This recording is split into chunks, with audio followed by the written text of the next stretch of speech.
One huge problem is that a lot of schools don't even know what the Title IX coordinator is supposed to do. There was a program on TV about this. I want to show you a lawyer whose research was involved in that TV report. Now she's a Title IX coordinator. Hi, come on in. Have a seat. Hi. Hi, what brings you here today? Well, I read online that school districts are supposed to have a Title IX coordinator to help students dealing with sexual harassment. Yes, that's true. I'm actually our district's Title IX coordinator. First, let me tell you a little bit about what I do as a Title IX coordinator, and then we can talk through a little bit about what's going on with your children. Okay. First, I help work with students and parents to inform them what Title IX is, which is a federal civil rights law that protects children from harassment. I help ensure that our school district complies with its obligations under Title IX to offer a safe learning environment that is free from all forms of gender discrimination. I help ensure that our district has a clear policy and procedures for handling sexual harassment complaints. I also conduct trainings with administrators and staff yearly, and I provide support throughout the year as issues arise to ensure that all students' rights under Title IX are being upheld. I also provide support for schools while they conduct Title IX investigations, also to ensure that each school is complying with the law. Do you mind if I take notes today to make sure that I'm getting down all of your information? No, you don't mind if I do? Absolutely not. Okay. Let me tell you what's going on. 3 of my kids are being harassed. My first grader, Zach, a boy forced him to perform sexual acts in the boys' bathroom. Now, when I told the principal, he told me to stop overreacting. He said, oh, boys will be boys, and kids their age aren't capable of sexual assault. But now Zach, he's afraid to go to school. Then there's Emma, my daughter in middle school. The boys, well, they grab her butt and her breasts, and a couple of the boys, they make sexual gestures to her in class when the teacher isn't looking. Well, Emma told her counselor that she can't concentrate in class. So he said that he would call the boys in and talk to them. Well, afterwards he told her that the boys deny everything. So he said they could all sit down and have a restorative meeting so that all the students could be on the same page. But the boys, they just deny everything again. Right away afterwards, they start teasing and harassing her even more. I told the school again that nothing had been done about the original harassment or the retaliation that followed. Then my oldest daughter, Chloe, she's having a problem with her engineering teacher. I mean, she's taking the class even though the counselor at school told her that engineering is a better class for guys. Well, when she said she wanted to take the class anyway, he told her that she was going to have a really hard time because she's a girl. Well, Chloe took the class anyway. And on the second day, her engineering teacher started to comment on how nice Chloe looks. Then the next day, he leaned in and he touched her leg while he was looking at her work. Then he gives her his cell phone number in case she needs any extra help. He told her that he could help her to get better grades if they met outside of school. I mean, Chloe is afraid to tell anybody about him, and she's worried that it's going to affect her grade. I'm so sorry that your kids are all going through this. Have the schools done anything to stop the harassment other than what you just told me? No, they haven't. It's crucial that this harassment stops immediately. I need my kids to feel safe and supported at school, and it's just not happening. What can you do to help me? Well, do you wish to file a formal complaint with the school? If so, I'll designate an individual at each school to begin formal investigation process of each of these complaints. Let me tell you how the investigation will look. The investigator will start by speaking with your children to obtain additional information. They will also want to know if you have any documentation that shows that you informed the school of these complaints. They will also ask you to identify any other students, staff members, anyone else who might have information that can help to understand what's going on and what each of the schools have done.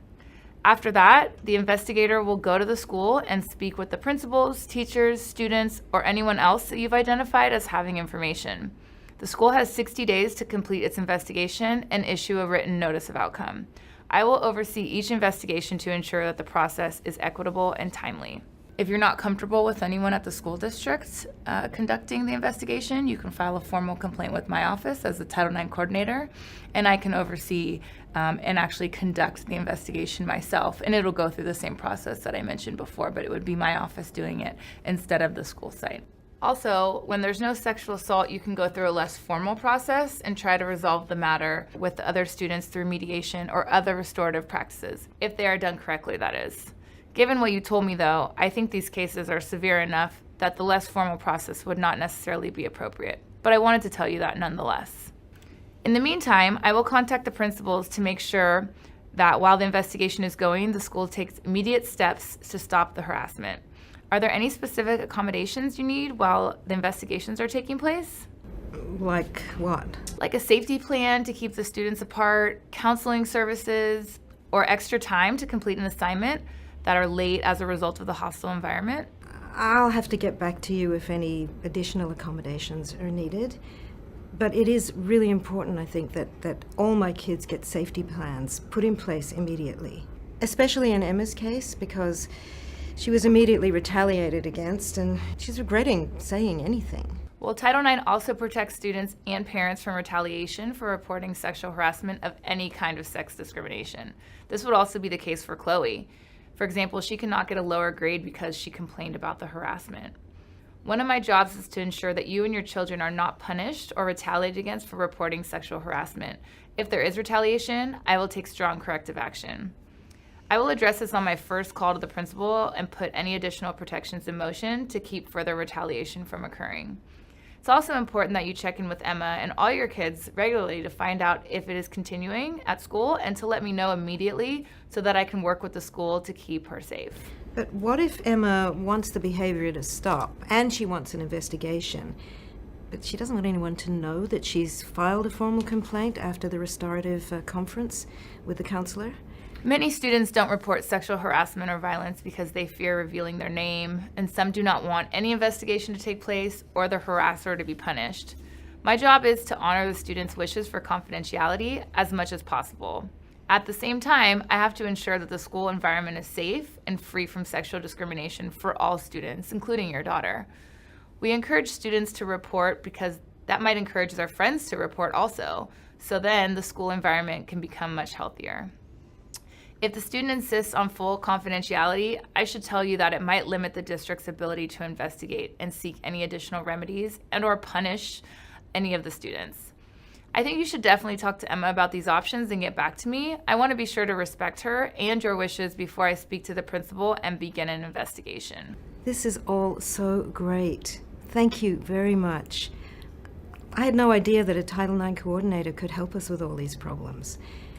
You know, I saw a TV report online which said that the Bay Area principals even don't know about Title IX. Why is it that people just don't know about Title IX? So many people don't know. Title IX has been the law for over 40 years, but unfortunately, staff and students in many, if not most, K-12 schools across the country are not adequately trained on the protections, the rights, and responsibilities under Title IX.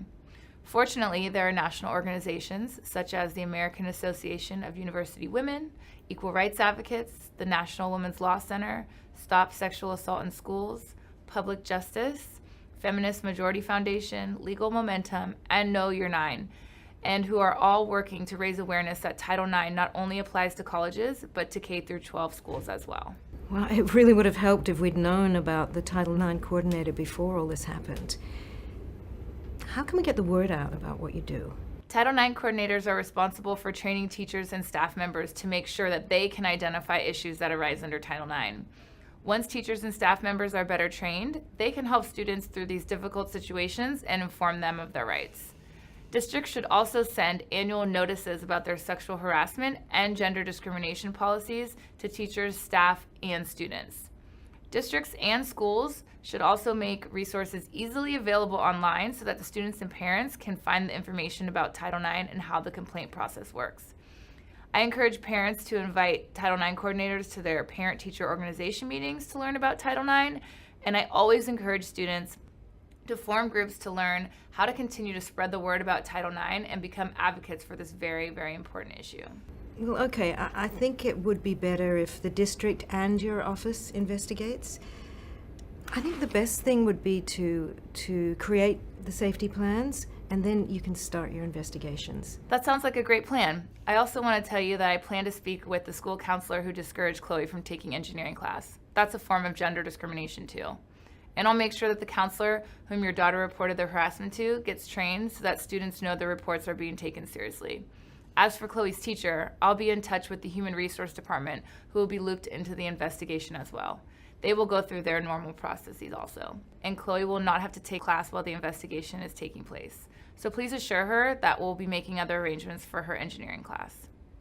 So please speak to your kids about what we talked about and let me know if they need any other accommodations. And I'll get started with contacting the principals today. Thank you so much. It's so nice to know that there is a Title IX coordinator to help students and parents with these issues. You're very, very welcome. Nice to meet you. Thank you.